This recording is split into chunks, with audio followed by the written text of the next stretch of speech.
رحمۃ اللہ وبرکاتہ۔ سبحان اللہ و بحمدہ سبحان اللہ العظیم، سبحان اللہ و بحمدہ سبحان اللہ العظیم، سبحان اللہ و بحمدہ سبحان اللہ العظیم۔ رب اشرح لی صدری ویسر لی امری واحلل عقدۃ من لسانی یفقہوا قولی۔ حضرات محترم، جیسا کہ آج کا میرا موضوع ہے اقبال اور ہم، یہ موضوع اس واسطے میں نے چنا ہے کہ آخر ہم نے کیا کیا ہے اقبال کے متعلق، اب تک ہم نے کیا کہا ہے اقبال کے متعلق، کیا کیا انکشافات کیے اقبال کے بارے میں، ان کی شاعری کے بارے میں، ان کے فکر و فن کے بارے میں، تو اس کا ایک اجمالی خاکہ میں پیش کرنا چاہ رہا ہوں۔ اور جب کسی موضوع پر میں نے بات کی ہے اپنے لیکچر میں، جس کسی موضوع پر، تو جیسا کہ آپ جانتے ہیں اور لیکچرز بھی گواہ ہیں، یوٹیوب گواہ ہے کہ ہر موضوع سے انصاف کرنے کی کوشش کی ہے، اور ہمیشہ ایک نیا موضوع، نئی شخصیت اقبال کے حوالے سے پیش کرنے کی کوشش کی ہے۔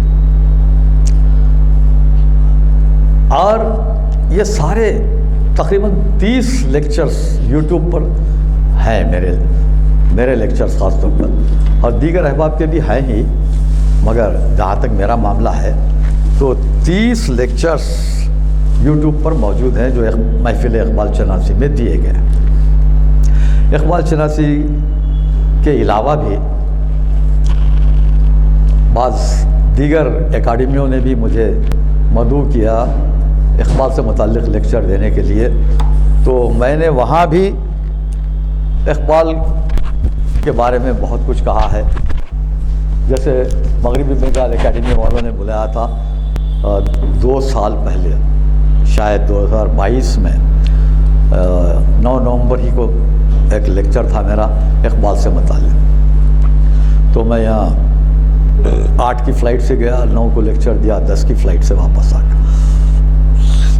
اس کے علاوہ اور بعض کالجز وغیرہ میں بھی اقبال سے متعلق، تو اقبال سے متعلق میں نے جو کچھ کہا ہے اس کا لب لباب میری ایک کتاب اقبال کے فکر و فن کا گراف، اس میں موجود ہے۔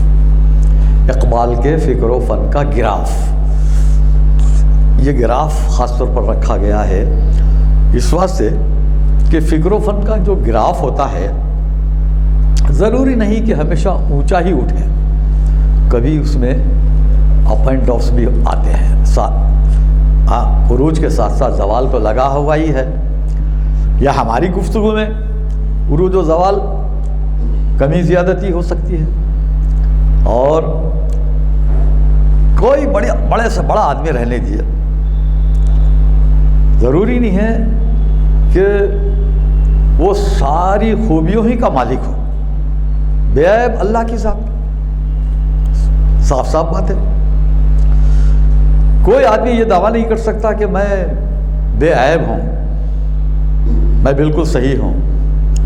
اور یہ جو بعض لوگ کہتے ہیں کہ بھائی کسی سے گفتگو کرو، کسی جماعت سے یا کسی فرد سے، تو یہ مت کہو کہ تم غلط ہے میں صحیح ہوں، یہ کچھ لوگ کہتے ہیں، ٹھیک ہے، بلکہ یہ کہو، بہت بڑے ایک آریٹر ہیں، بہت بڑے مقرر ہیں، جو لاکھوں لوگ ان کے ہاتھ پر اسلام لا چکے ہیں، تو وہ ہمارے ایک پڑوسی ملک تشریف لے گئے تھے، تو وہاں انہوں نے کہا کہ بھائی میرا ایسا خیال ہے کہ اختلاف کی بنیاد ہوتی ہے میں ہی صحیح، بلکہ کہنا یہ چاہیے کہ آپ بھی صحیح میں بھی صحیح، میں اس سے متفق نہیں۔ دیکھیے صحیح ایک ہی چیز ہوتی ہے، صراط مستقیم ایک ہی چیز ہوتی ہے، یا تو آپ صحیح ہوتے یا میں صحیح ہوتا. آپ بھی صحیح میں بھی صحیح، یہ منافقت ہے. بھائی ایک بات جو حق ہے وہ حق ایک ہی ہوتا ہے. نہیں آپ کی بات بھی صحیح ہے میری بات بھی صحیح ہے، یہ کیسا ہو سکتا؟ صحیح تو ایک ہی چیز ہوتی ہے. میرا ایسا خیال ہے. میں ان سے اختلاف کرتا ہوں اس معاملے میں. وہ بہت بڑے آدمی ہیں، لاکھوں لوگ ان کے ہاتھ پر اسلام لا چکے ہیں اور ان کا مطالعہ بہت اچھا ہے. بائبل کا مطالعہ، اپنشدوں کا مطالعہ، وہ سب صحیح ہے.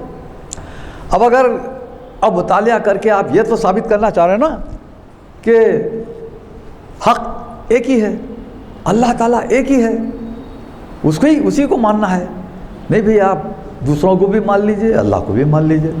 یہ تو اللہ تعالیٰ کے رسول اکرم صلی اللہ علیہ وسلم سے بھی کفاران مکہ نے یہی کہا تھا کہ بھائی آپ سے ہمارا اختلاف کیا ضروری ہے، چلیے ایسا کرتے ہیں 1 سال ہم آپ کی اللہ کی پرستش کر لیتے ہیں، 1 سال آپ ہمارے بتوں کی پوجا کر لیجئے، سارا جھگڑا ختم.